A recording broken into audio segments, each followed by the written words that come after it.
What's up, cyberspace cadets? It's Irate Prostate here. It's Sunday.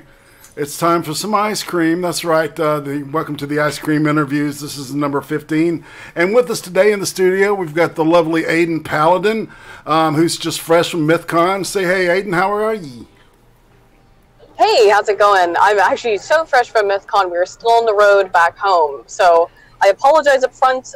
One, I won't have a normal mic quality. I'm calling from my phone, and we're literally on the road, so you might get like a staticky noise or something, so I really apologize for that. It's just the cell tower stuff, interference, and you know, the bullshit. Drive streaming is not quite a refined art yet.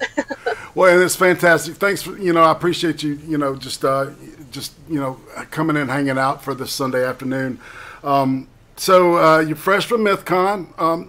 Usually the way that this goes is like I was saying earlier, I talk with a couple icebreakers, and then we go into some other questions. It's like if you want to explain just the reason you got into YouTube, and your name and its significance, just to kind of get everybody out there. Because the reason I do this is for people who don't know who you are necessarily as a person, right? Yeah, sure, absolutely. The reason I got into YouTube, I mean, I was taking a sabbatical from work anyway, and then, not a full sabbatical, but I was taking a little bit more, like, relaxed schedule, and I needed something to do in the interim. And then at the same time, I think my dad just was getting irritated at me, constantly texting him about politics, because my dad and I have very similar political leanings. Mm-hmm. So I don't know if he was irritated so much as he was like, hey, instead of sitting around and texting me all day, why don't you make a YouTube channel and scream into the void? So that's more or less why. There's all kinds of things, though, people that have been influential and inspirational to me. It's really hard to pin down a single thing, but probably my dad is the biggest one. Yeah, that's, and in terms of my name, I was actually telling this story this morning to somebody we met at MythCon, to a patron and friend, was that the name Aiden was randomly generated when I started playing the game Final Fantasy XI back in like 2001. So very, very long time ago. I was like 11 years old. And I just randomly generated the name and I liked it. And I eventually became a paladin. And there's just a kind of, there's a specific term for when the alliteration is at the end of the word.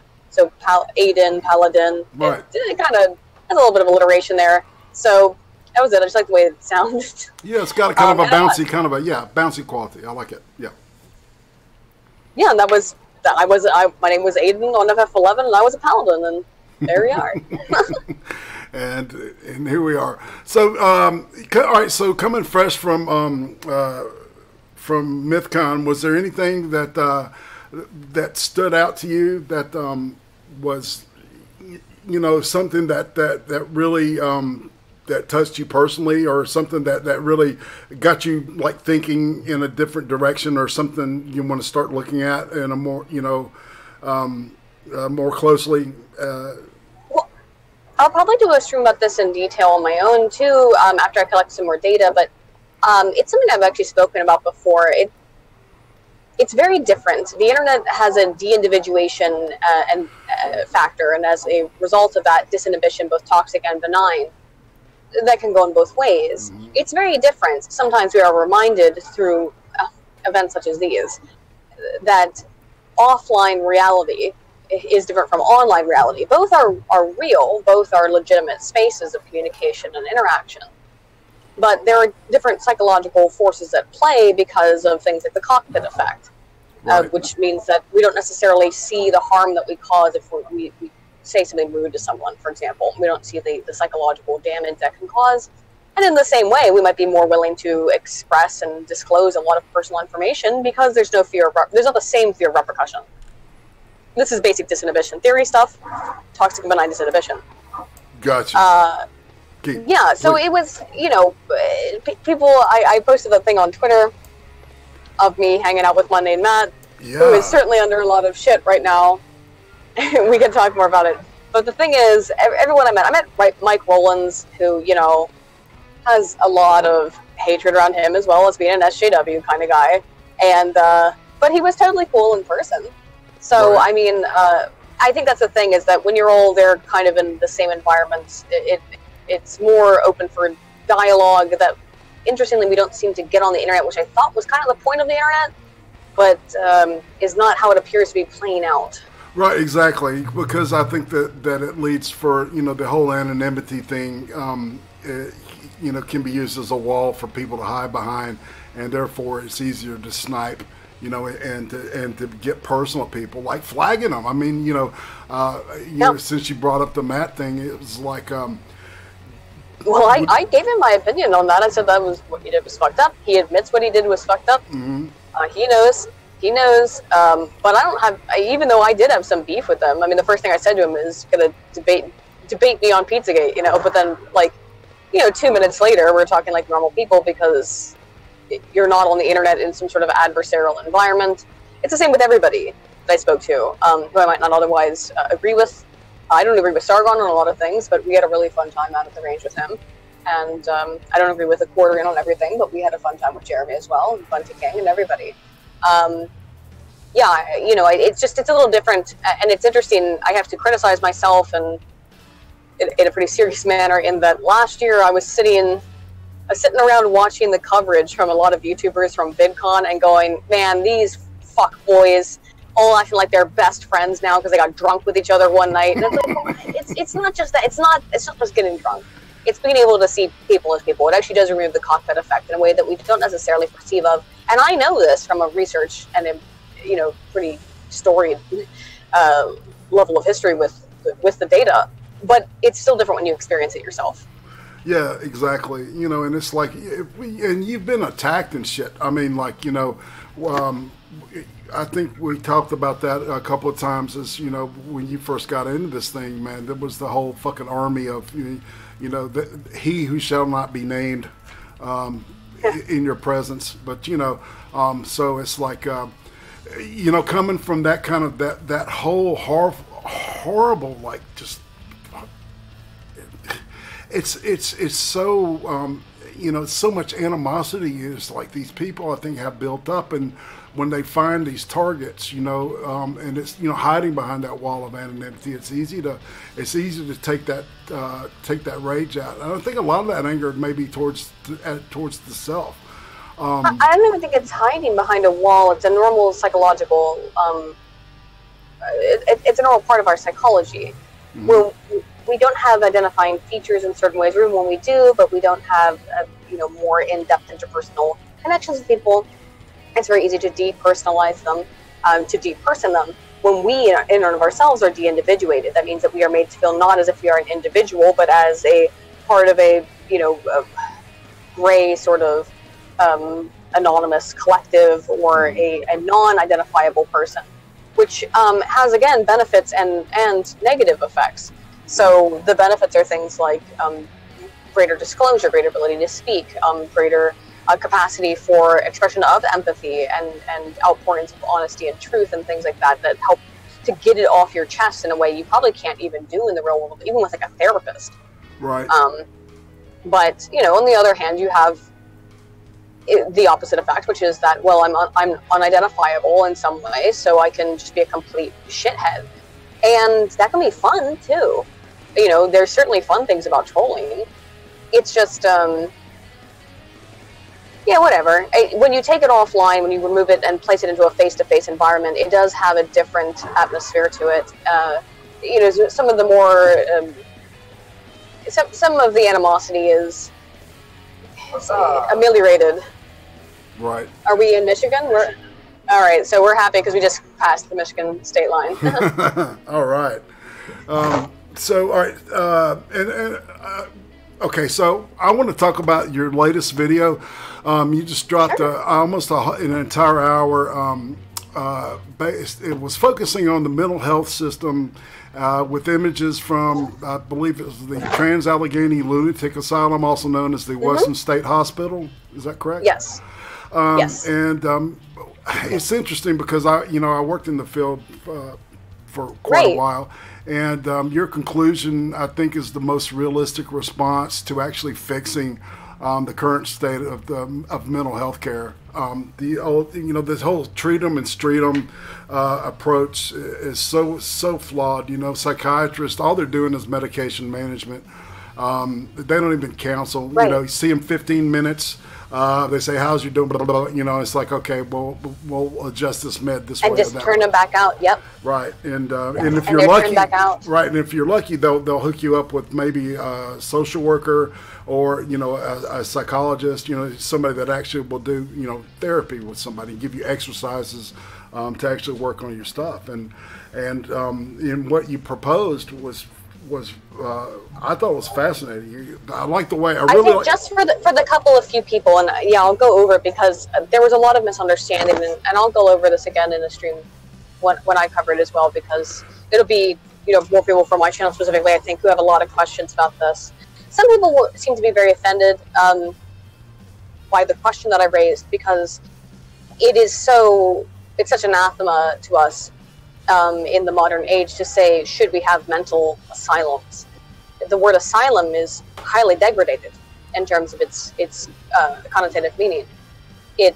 To us, when we hear the word asylum, we think of all these horrible things of people being locked up in chains and in filthy rooms and being bled and put leeches on them and having ice pick lobotomies and electroshock therapy and all this stuff. And that's all true. Those were things that happened. That's unquestionable, with overcrowding, all of that.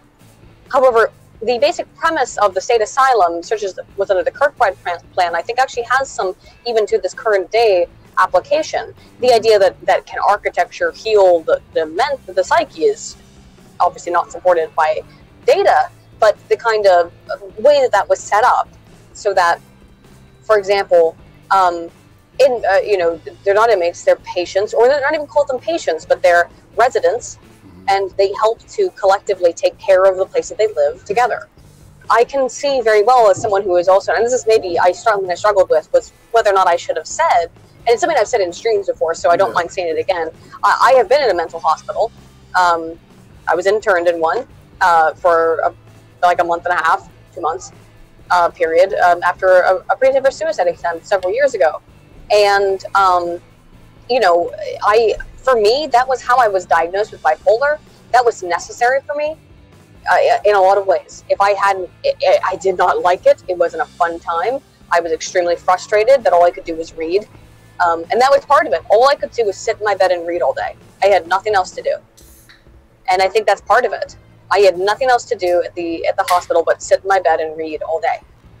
How could I possibly have not gone more crazy from that kind of environment? Exactly. So they didn't even have like any kind of program for you to get out and. No, they didn't have anything. They only had the TV even on for like 2 hours a day. Shit. At night, so we couldn't do anything but just sit there and read. Or there were a couple of things they'd let us do, really basic craft stuff, as long as it didn't involve anything dangerous. I mean, it was all entirely shut down, and that was a state outpatient facility. It wasn't supposed to keep anyone for longer than 3 months. Right. And that's how most of them are. They're outpatient, essentially, or temporary inpatient facilities. Yeah, they're not equipped. I was going to say partial hospital, care. Right? Yeah. And a lot of people don't understand that it's somewhere in the 80s, and I don't think this was covered in the book that you used to do. In the 80s and really late 80s, early 90s, in the early 80s, late 80s, early 90s, the insurance companies started to have a bigger effect on how treatment was done. They were literally dictating treatment by using this thing called managed care, and that added, and that even added to the more the depersonalization that you had been talking about. The industry. Even was more flawed because the for-profit hospitals and shit, they were slaves to this stuff. I remember one place I worked. They said, look, the managed care person said that if you don't do this, this, or this, they're not going to pay for this patient's shit. We're going to turn them out tomorrow. Right. So guess what they did? They re-diagnosed those people. They said that, oh, this person doesn't have schizophrenia. They have mild dementia or mild retardation, so they can go into a fucking nursing home, even though they're violent. They have violent tendencies. they're aggressive, and the nursing home facilities do not have the capacity to assist that person.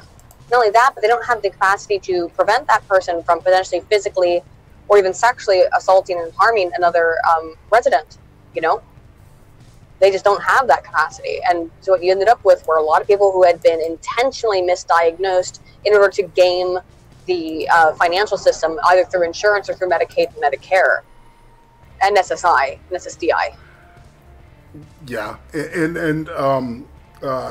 so that was a huge, dealing with that was very frustrating for from people from the treatment side, and it was almost like and then see from where we were standing, they had to do this thing where they'd have to give them a psych diagnosis in addition to someone with substance abuse or some shit, right? And right. And so the whole dual diagnosis thing was, well, we only treat psych. We don't pay for drugs, but drug addicts because the recidivism rate is so high, blah blah blah and shit. So it was, well, maybe if you looked at the comorbidity there, you would figure out why you have people with substance abuse problems also have mental health issues. Woo wee. Yeah, exactly. Sorry. And yeah, a lot of them were exactly masking or self-treating their stuff. Yeah. You know what I'm saying? Exactly. Well, that's how they're managing, because they either don't have someone to help them, or because that's a better solution than the medications that they're getting are self-medicating factors. And the whole thing is, look, I think that people, again, jump to conclusions sometimes about what I said or what I was saying, which is not that bring back the state asylum the way it was in 1950 with the overcrowding and the extreme abuses of civil rights and civil liberties, but rather that the idea of the asylum wasn't a bad one, particularly like a Kirkbride-style asylum that was about light and air and ability to work and function within a sort of curated society, a microcosm of society that protects people who probably, and in particular, cannot interact long-term in normal human society. I mean, like, what's the other option? We let them run homeless on the street, which is what we do now, where they freeze to death, where they commit crimes because sometimes they're just confused and in a state of mania or psychosis, and therefore cause greater harm for themselves, because guess what happens to them then? They just go to prison. Then they become, inmates, sometimes for the rest of their lives. And then they really are in prison just as bad as it would have been in the mental hospitals. This one, we've exchanged one evil for another. I think that the thing needed to be reformed. It didn't need to be just eliminated, which is what we did. We eliminated the mental asylum, and it was not a boon for society overall. I don't think. It doesn't mean, again, I think people should be tied up in freaking straight jackets and put in white rooms. That's not what I'm saying. I'm saying having actually an opportunity for people to have this simulated society, this modicum of normalcy in their lives allowed for them. And yes, it's expensive. And by the way, yes, as well, I don't like the state running anything, but I would rather the individual states run it than the federal government. That's for sure.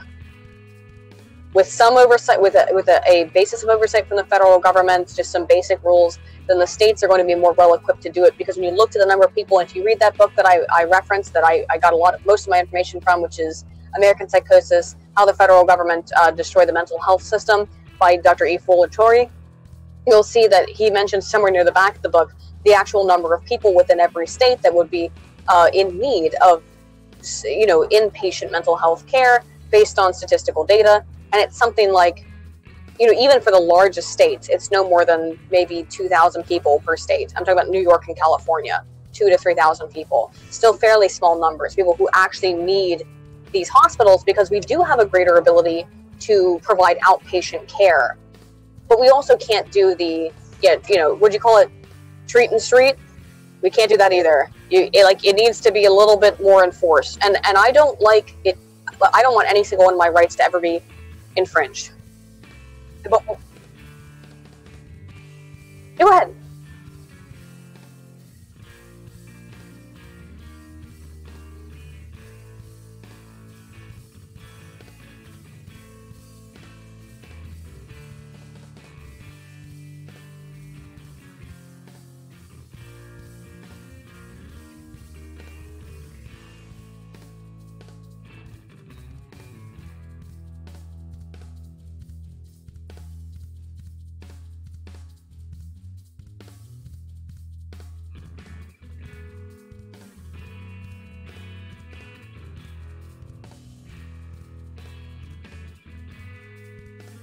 Yeah.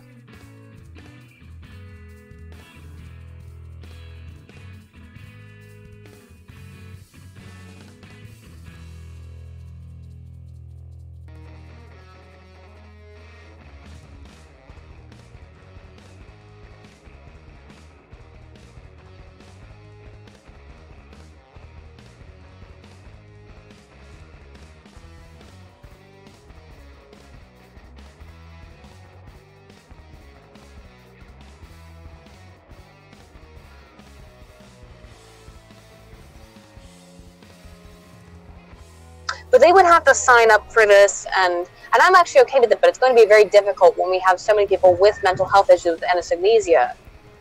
And anosognosia means that many people with mental health issues don't realize they have a problem. Right. Many people who suffer from substance abuse issues don't realize that they have a problem. So you would have to, the way that the current system is, based on some of the legislative precedents that I cited in my video, it means that right now you cannot institutionalize or hospitalize anyone unless they present, quote, a present danger to themselves or others. Yep, exactly. Which, how do you define present danger? And it's only present. It's not potentially future danger. It's not past danger even. And look, again, I don't want my rights to be infringed. But when we're talking about the mentally ill, we're not talking about people who are thinking straight necessarily. Right. People who cannot. And I also don't want I don't want the government to do much of anything because I don't trust the government on much things, or almost anything. But the current system we have now has not destroyed the asylum. It just changed it. We just moved these people into prisons and onto the streets. Right. We did not. It's the same exact population. It's the same percentage of people. And we just made them homeless and imprisoned. Rather than and I'm not saying the asylums were a good system at the time. In the 50s, they were extremely overcrowded. God, no. Yeah. Unbelievably disgusting conditions, and we were doing horrifying, monstrous experiments on people with ice pick lobotomies and electroshock therapy and we still don't really understand it.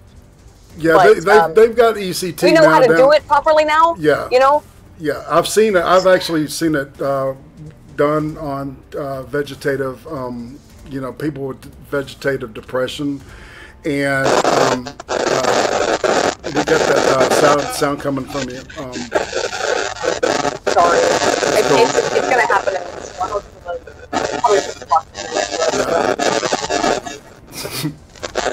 Sorry about that. Go ahead. I'll leave my. Okay, and so all right, what was I talking about? I was like, there's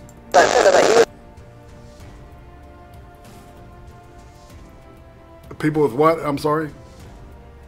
People who were vegetative. Oh yeah, okay, yeah. The ECT was actually, they were using the treatment only on people with vegetative depressions. Almost people that were catatonic. And it would bring them out of it. It was low dose electricity. It wasn't nothing like they were doing in the fucking 50s and 60s. They had, I guess, gotten it down to where they medicated them so it wasn't as violent on the person in their physical reaction wasn't as pronounced, and it's fucking terrifying. You see it in movies like Cuckoo's Nest and shit like that. I had a psychiatrist, back, it's been quite a while since I've been in the business, so, the business has changed quite a bit.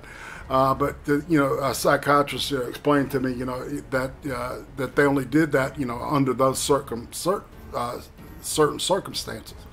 And so, it was interesting, though, to see the person the next day was just like, they were a completely different person. And, it was just it was sad that the treatment, because everything else that they had tried did not work, and so they were using the ECT as a last resort. That's pretty much what it is. It's a last ditch resort. Exactly, and I would never, exactly,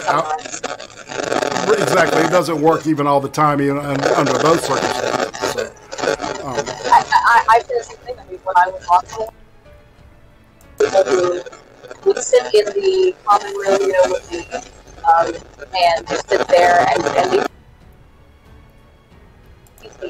they come back and it's a completely different person next day. It's really bizarre. And I think about it too. My connection have been and particularly after I understand why. We really don't understand.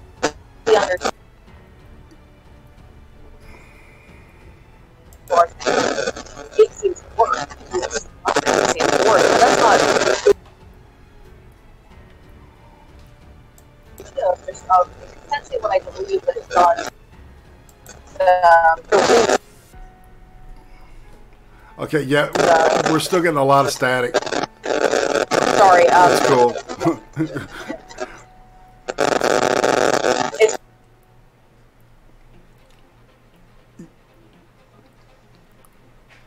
I should roll up on a good sell in a second. So, I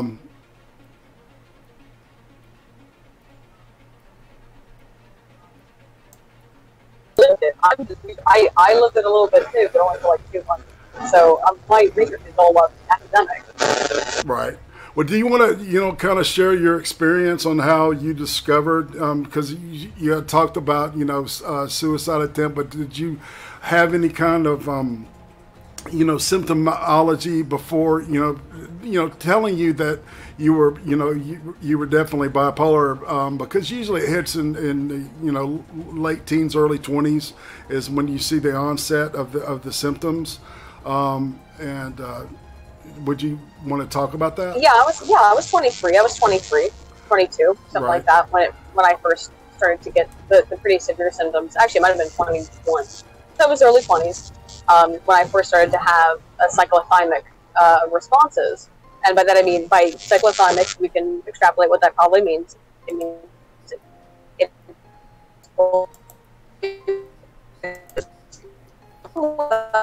bipolar with other psychiatric disorders, or particularly from depression, what makes it depression, more old school term for bipolar, and they all bipolar too, and cyclothymia are all actual diagnoses that classify as bipolar. I'm bipolar 1. It is I first started noticing it because I wouldn't sleep for like 4 days at a time. Right. And I didn't notice. I would just think I'm being very productive. Right. Exactly. Being very productive. Very energetic. Yeah. Isn't this great? How great is it that I don't sleep? One of the worst times is that, a significant and bad time was I had been working on my senior project I was doing for one of my undergrad degrees.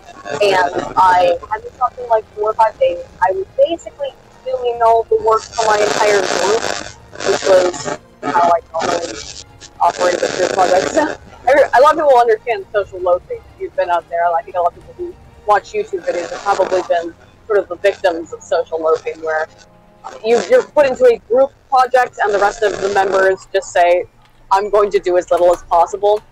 When they recognize they can do this, certain people will tend to loaf. That's either a trait or a faith-based thing, be independent on other factors. The point is, I've basically been up for like 3 or 4 months. I've been drinking a lot of energy drinks, and I tripped off the curb, and I shattered I shattered one bone, and then I cracked 2 others in my left foot. And all right, let's do me a favor and completely screw myself up. One second. Sorry. All right, you're coming. Wanted something from me. What's up? You're coming in perfect. Like, why don't you start right and tell that story once again? Because you were like roboting real bad and everything, man. Because I think I'm sorry. No, it's not you, man. It's fine. It's again, we're coming back from MythCon, man. So basically, I had been up for like 4 or 5 days straight, working on a big project for my undergraduate in public relations. I have 3 BAs. That was one of them, and I just hadn't slept. I was basically doing a whole giant group project, which was a policy analysis, policy and a PR. I was doing a PR plan for a company, essentially a nonprofit, and I kind of ended up doing the entire thing myself. not all of it. Some of the people did some minor other things, but yeah, I did the majority of it. And I just tripped off a curb, and I shattered the pinky bone. It's called the fifth metatarsal in my left foot. Ooh. And then I cracked my fourth and third metatarsals.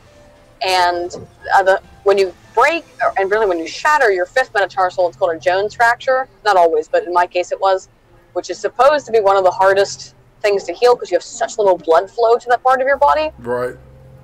So I didn't even realize that, but when I went back and looked at things in retrospect, I was like, oh shit, I was manic, Right. you know? Right. And I would have, I don't mind saying it now, I guess, because I don't care, I'll be honest about myself, like, I would have times where I would go out, and I remember one time I just went outside, I had been up for days, I left my apartment, I heard someone up the street playing music, and I banged on their door and wanted to know if I could come in and hang out. It's a random stranger. Right. Now, that sounds insane because it is insane, Right. but that's how mania presents, is that you are extremely productive, but you do really stupid shit.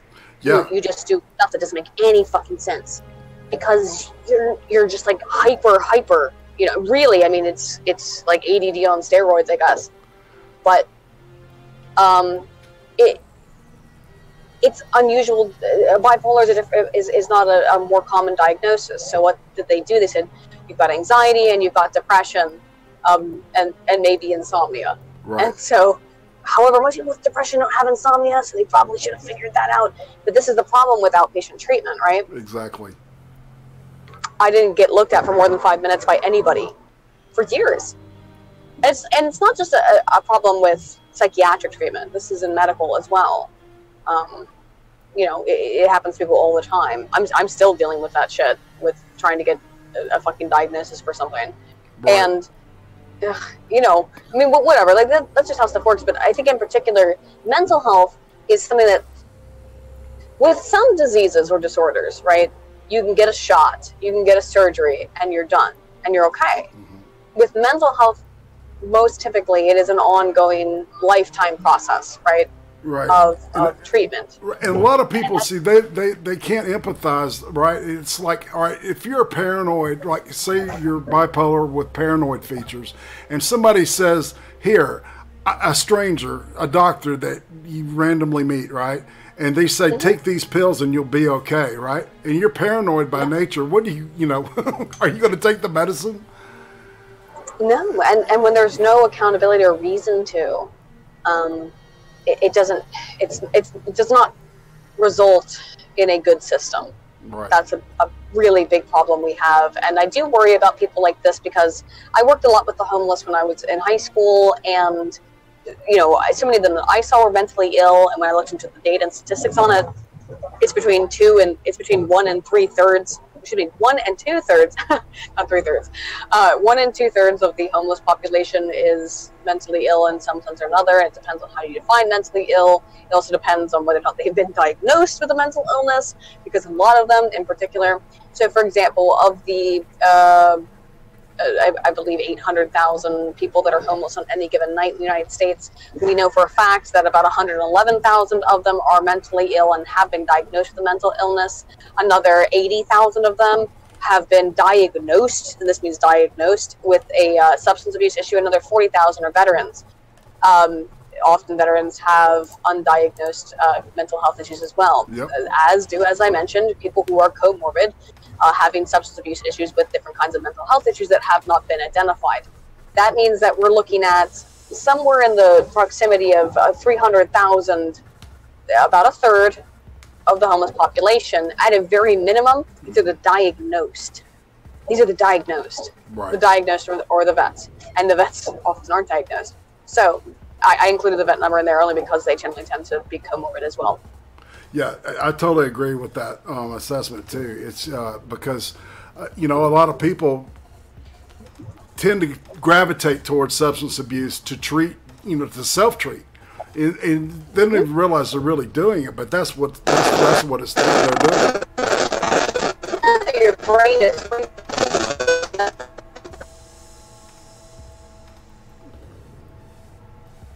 Okay, what did you just say? I'm not getting any signal. I can't hear it all, Aiden.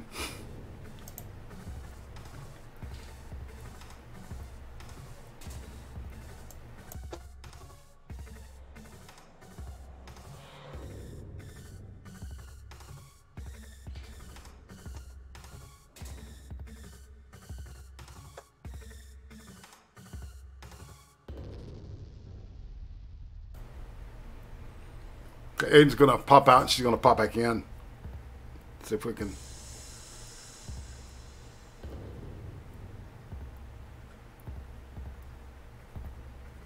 There we go.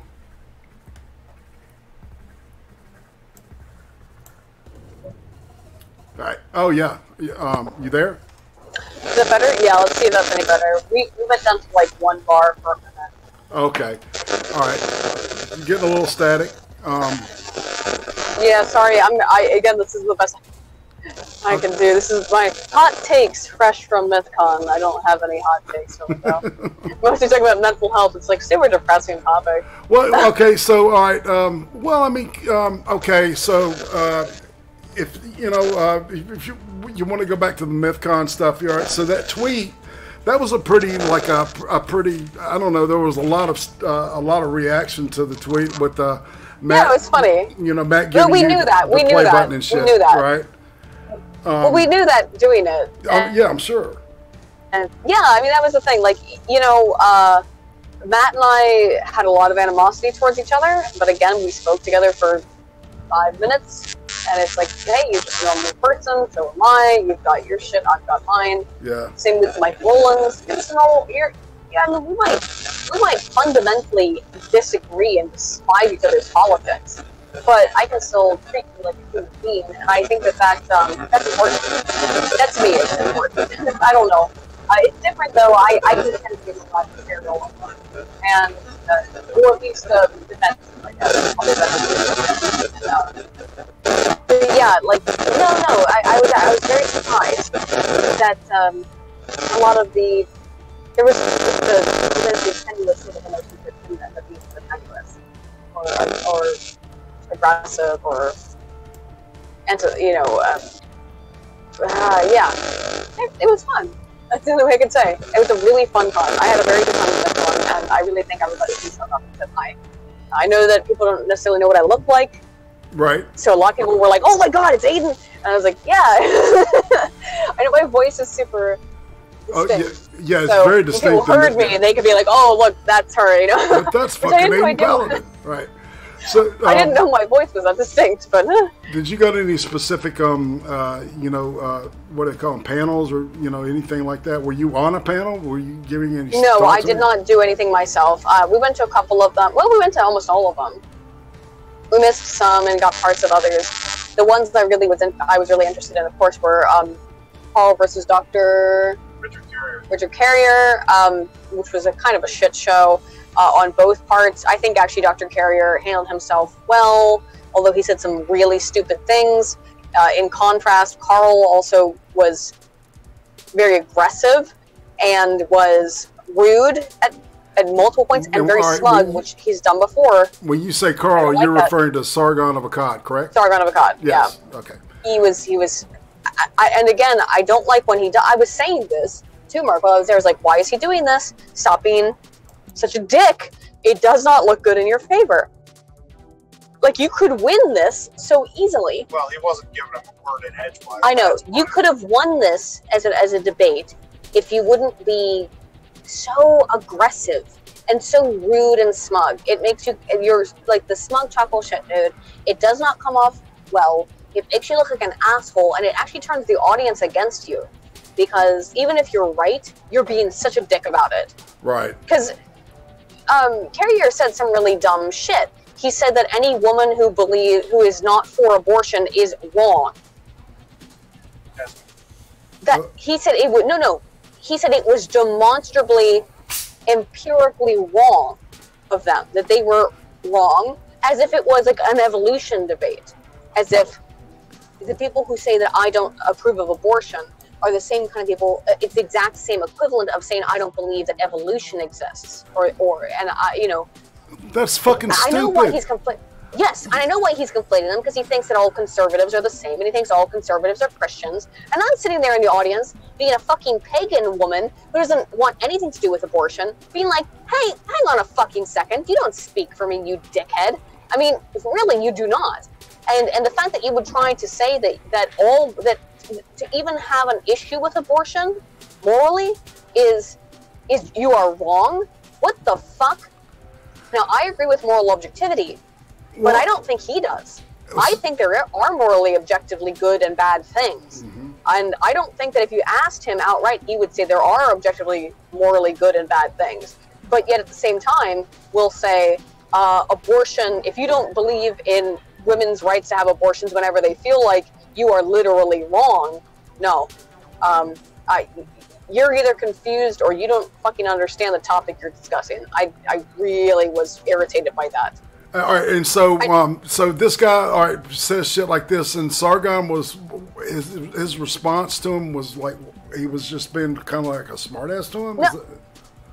Sargon had good responses to some stuff. He didn't really go after him on the abortion stuff, nor did he attack the place that I thought was most vulnerable, because Dr. Carrier's argument was predominantly that, well, the social justice warriors are a vocal minority. They only represent a very, very small percentage of people who care about social justice. Now, I find that absurd, because we have to look at where it comes from, and in which case Dr. Carrier, as an academic, should be well aware. It originates from the university system. No shit. From the university system, yes, it does.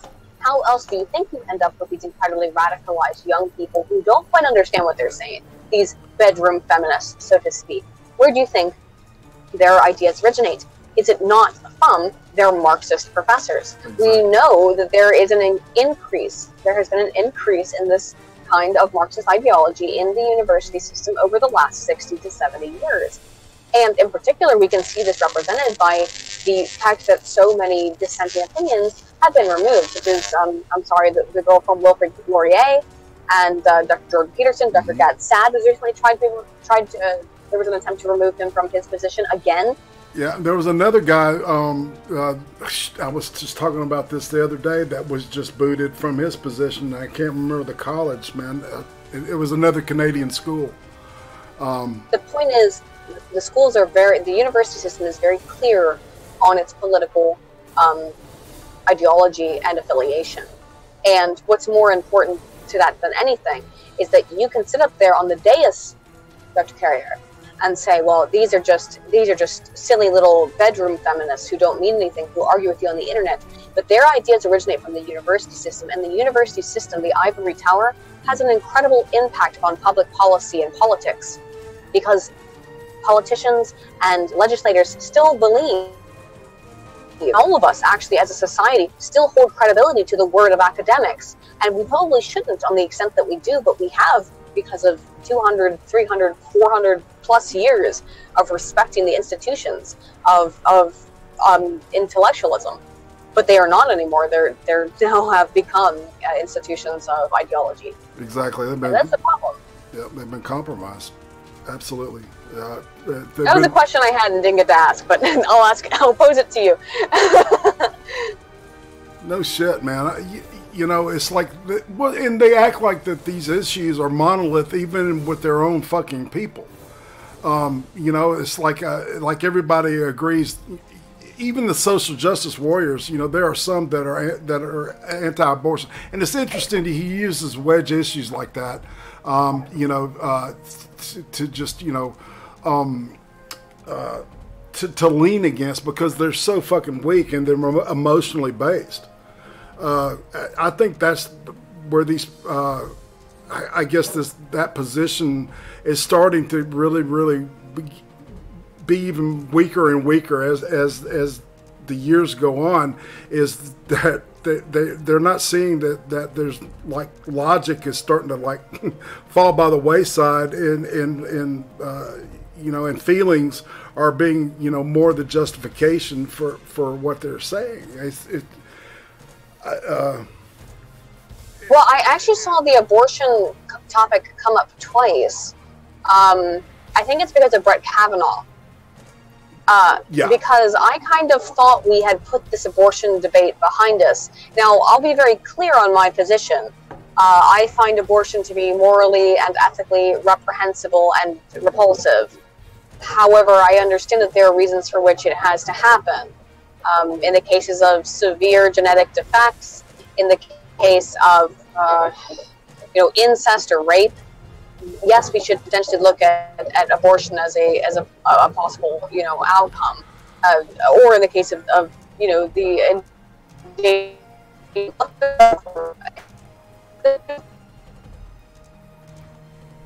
Okay, we got you, robot. I would even say that. Sorry, we went under a bridge. Right.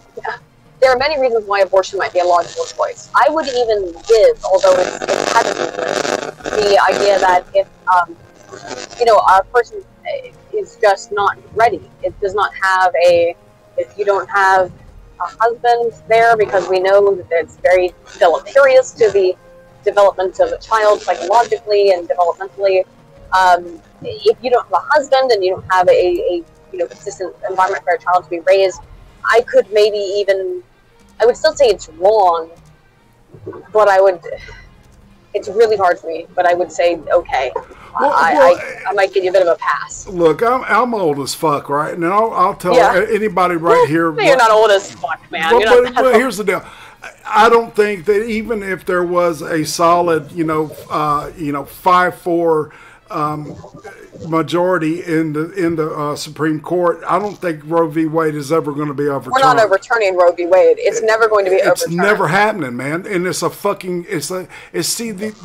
what happens is that both sides do this. They create these emotional non-issues, man, so they can argue and bitch and moan about FIFA. So they can cry. Yeah, they can cry about something that doesn't exist. Exactly. When Trump was elected, like I said, I had to deal with all of my gay friends contacting me, being like, oh, "Are you happy now? Are you happy now, Aiden? Trump's going to he's going to round all of us gays up and put us into camps and gas us." I'm like, "What the fuck are you talking about? Like, this is some imaginary emotional argument that you invented." One, Roe v. Wade is not going to be overturned. What's going to be overturned, if anything, are going to be pretty simple things, like requiring all jobs, all businesses, which is already, I believe, been rescinded, but will be enforced in a more encompassing way, that businesses are not forced to cover certain forms of birth control, and by that I mean abortifacients. Right. And as far as I know, in terms of the current legislation, with Planned Parenthood and with Hobby Lobby, which was a big issue here, is that Hobby Lobby is that they could not, that they did not want to provide abortifacient support. So I won't cover your Plan B pill, I won't cover your abortion. Right. However, if you are using, for example, hormonal birth control, that is covered.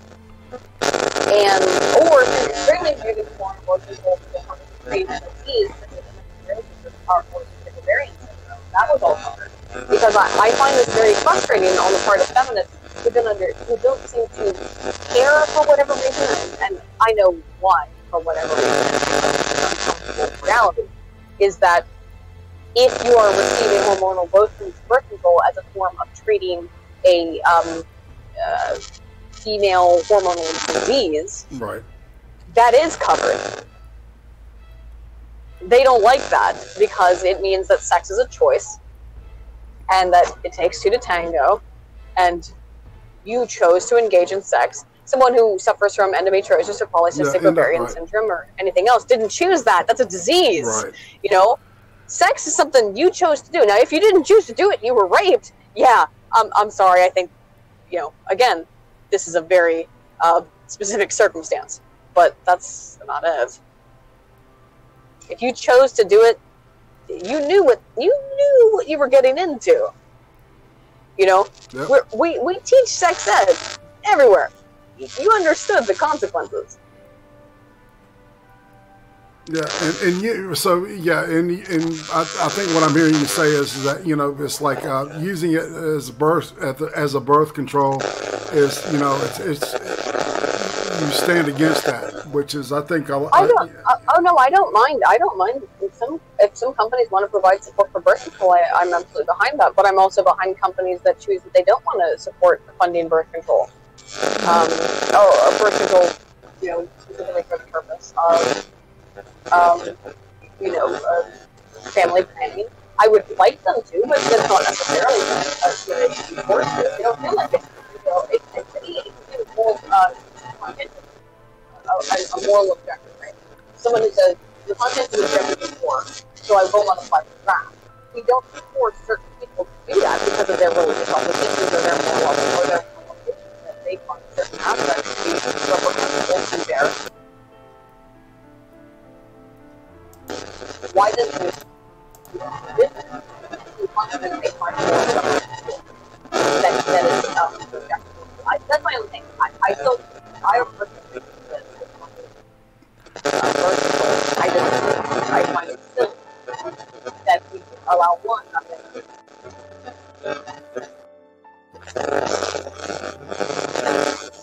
Sorry, I'm just saying content is objective status. We allow for content is objective status to refrain from the draft. Why do we not allow content is objective status to refrain from providing birth control as this? I see what you're saying. So basically, if we honor conscientious objectors for the draft or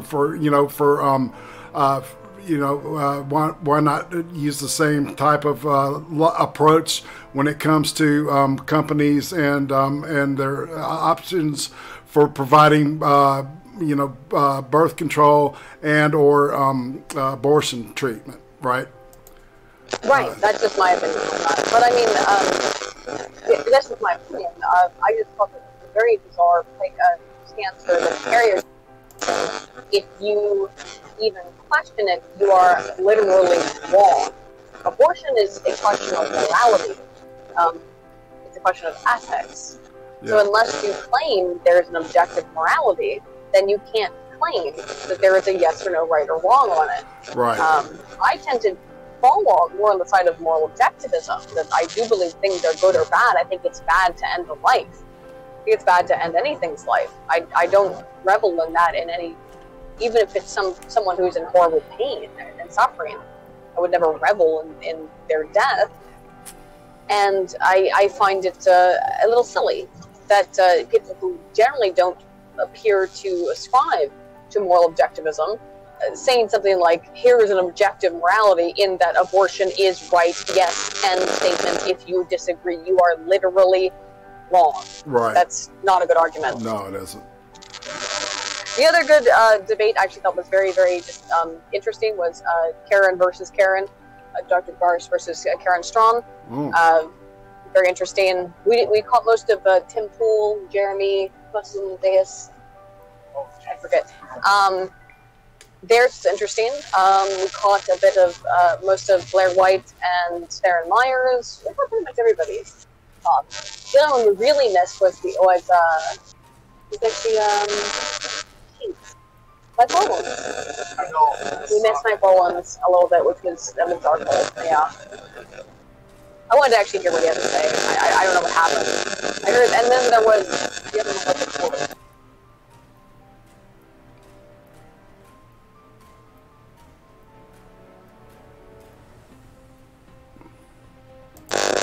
but I actually really would recommend people to go.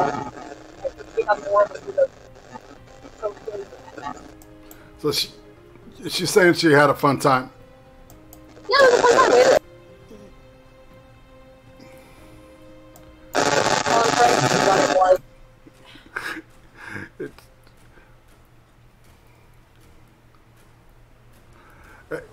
Why don't you try to pop out?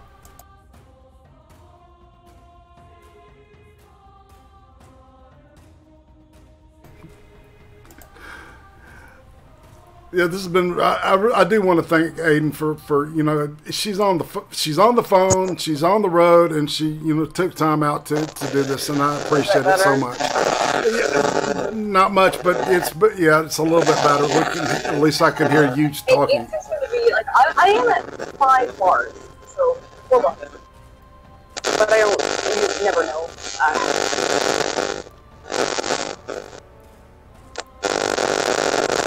Is it a little bit better though? Nope, maybe not. Hang Hang on, let me leave. Yeah, that sounds good right there. You speak? All right, she just popped out. And yeah, I just do want to thank everybody for coming out. Yeah, sorry guys, I'm really sorry about my audio being shit. I'm literally on the road. I just wanted to. I know I told you I was gone today, and I told you because I didn't know at first like, what we were going to be doing. I thought we might still be in the hotel. You know, I thought Mark was off tonight. He's not. Poor guy. Yeah, and then there was you said a little. You slid me a wicked ass film, a DM of somebody, we won't say who, firing a monster. Was that a Barrett 50? That rifle? You didn't know who that was?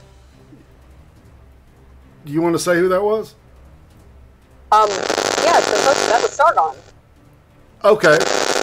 All right. I just. All right. So, yeah, that Barrett 50. Is it? Yeah, that's Merc Barrett. It's Merc's Barrett 50 cal. Oh God. Anti-material rifle. Man, wicked fucking weapon there, man. You can also go to the Thinkery channel. Sargon uploaded a video of it today, so you can get some more from it. Some more of it, I guess. That was. Did you fire it? I know you did. I know you had. No, to. I have not. Oh, yeah. I'm too afraid. I'm too afraid of it. If you hold it. I'm not afraid of it. Hang on. I have a healthy respect. Look, I have to say this. Of everybody at the gun range with me, I still am the only person who is a lifetime member of both the GOA and the NRA.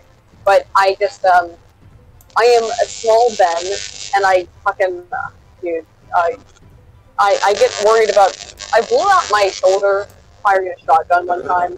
Right. It really hurt myself, and I've been kind of worried about it ever since. Of really fucking up my shoulder. Yeah. So, although it works,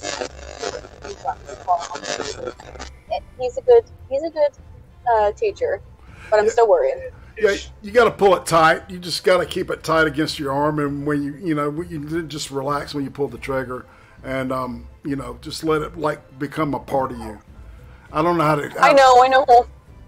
You know, but I weigh like 100 pounds, dude. I know. So like, I can imagine. Yeah, I remember first that time. shit really knocked like the revolvers and the shotguns, that kind of stuff. Although Sargon and everybody else said that the Barrett really does not kick back that much because of the muzzle brake and stuff. Yeah, exactly. The muzzle brake. The M82A1 has absolute legendary recoil compensation. I have no idea if you could hear Merc talking. What did he just say? Say it again. I'm just saying that the M82A1 from Barrett has absolute legendary recoil compensation, muzzle brake in the getting barrel back with. Wicked. Yeah.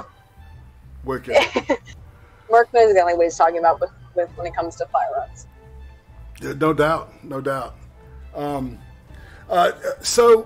Are there? I've got a couple of questions I'm going to throw at you, and then we'll go ahead and wrap this up. And I appreciate you taking your time out so much for doing this.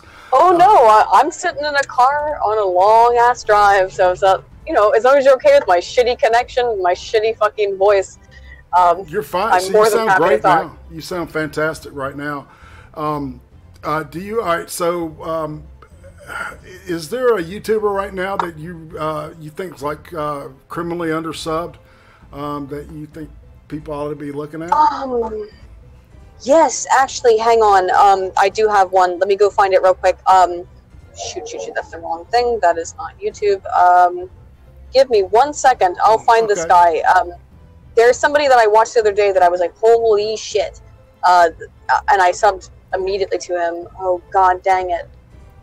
Let me find it real quick. I mean, there's a lot of people that I would always say to sub to. But, I'm trying to, not have dead air. I just gotta find him because I'm trying to remember his name. Yeah. All right. While you're looking, are there any misconceptions about you that you think people have? Oh, like a trillion. People just make up shit about me literally every day. Like, it's bizarre. I mean, people will just make up the most insane shit about me, and then everyone will be like, "Oh, hey, I heard this thing about Aiden." You're not a robot? I have heard... I am a robot, but I've heard absolutely everything about me. Like, the most... Oh, Weekend Warrior. Sub to him. He only has... Yes. Yeah. Oh, sub to Weekend Warrior, and he does, like... He only has 22,000 subs. He does these, like, hour-long reviews of video games and stuff. Right. And movies. If you're interested in that kind of shit, he's absolutely awesome. I just found him the other day by accident. Yeah, Weekend Warrior. Check him the fuck out. He's a cool dude. We haven't spoken, but I'll shout him out because I don't give a fuck. I just really have enjoyed his channel so far.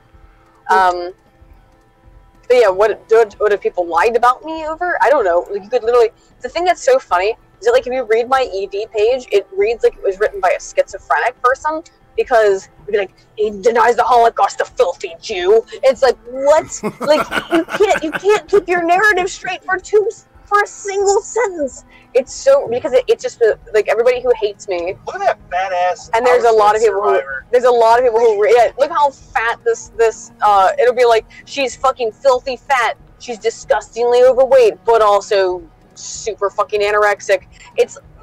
I'm saying it reads like a schizophrenic wrote it.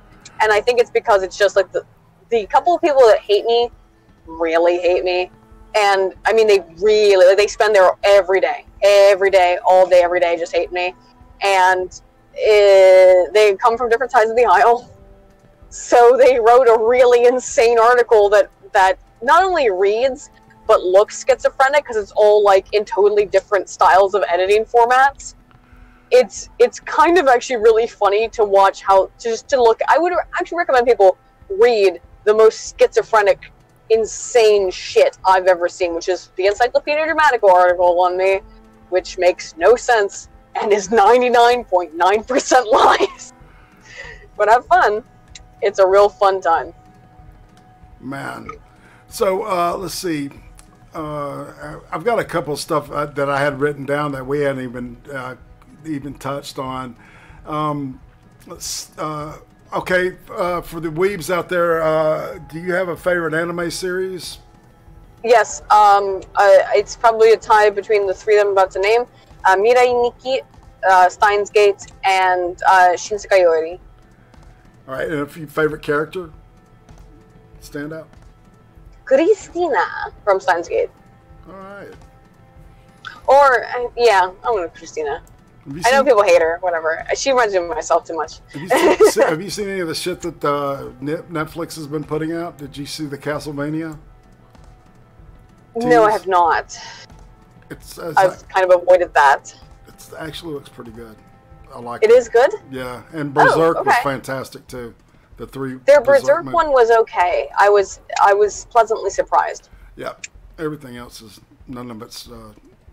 I see a lot of the other they put out like Jaden Smith's anime, and I was like, oh my god, holy shit! Or did Netflix do it or Crunchyroll? Some stupid idiot did that. Made an anime for Jaden Smith. Okay. Yeah. Yeah. But yeah, I mean, I would say those are like probably my favorite top 3 anime. Maybe, and if you could add another one, Umineko and Umineko and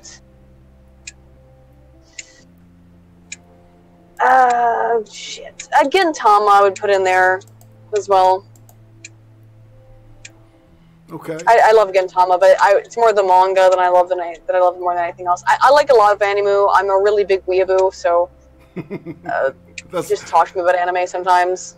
Sometimes I'm always open. Yeah, you know, man, we need to like do some more of those Star Trek things too. That one that we did. We need to talk more about Star Trek. That's for sure. With Rob, definitely need to talk more. Yeah, and Failure. Yeah, that was really fun, man. That was fun. We really do, because it was fun, and I missed that. That was a really fun time. It was only one show, man. So all right. We got to do that crap, man. Like, we should have just like a monthly podcast or something that's just like let's talk about Star Trek. Yeah, I'm down with that shit. Really now, because there's the Captain Picard TV show that they've announced. Oh no! That's going to be the. It'll be terrible. It's going to be a complete nightmare. Yeah, it's going to. Yeah, exactly. I'm going to want to fucking, sunset myself over that, but whatever. All right, let me ask you this question, okay? Because this is something I usually ask everybody that I interview. If you could go back and talk to yourself at the age of 8, what would you tell yourself?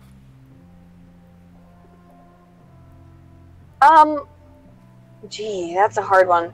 I guess I would say, because I know myself enough to know that nothing I would say to myself would really affect me. That I would be like, fuck you, asshole. But if I could say anything, I would just be like, don't be afraid to do things that you think fall outside of the purview of what's acceptable. By that I mean, I always thought I had to be perfect in academia. I always had to be perfect in everything. I could never do any wrong. If I did, it would be catastrophic. And then it's like, no, you could have had, you could have been a little bit more experimental. You could have done some stuff that you didn't do because you were too afraid to do it. And that includes like leaving the country, not weird, not crazy shit, but I mean like, I've avoided leaving the country. I've avoided doing anything that's very adventurous because I've always been like, no, I have to stick to the plan. Right. Did And you ever learn a musical I don't instrument? necessarily need to do that. Did you ever learn a musical instrument? I'm sorry, could you say it one more time? I can't hear. A musical instrument? Did you ever learn how to play anything? Well, hang on a second. Let me see if I can answer your question. Oh, hang on. You little shit. Get out of here.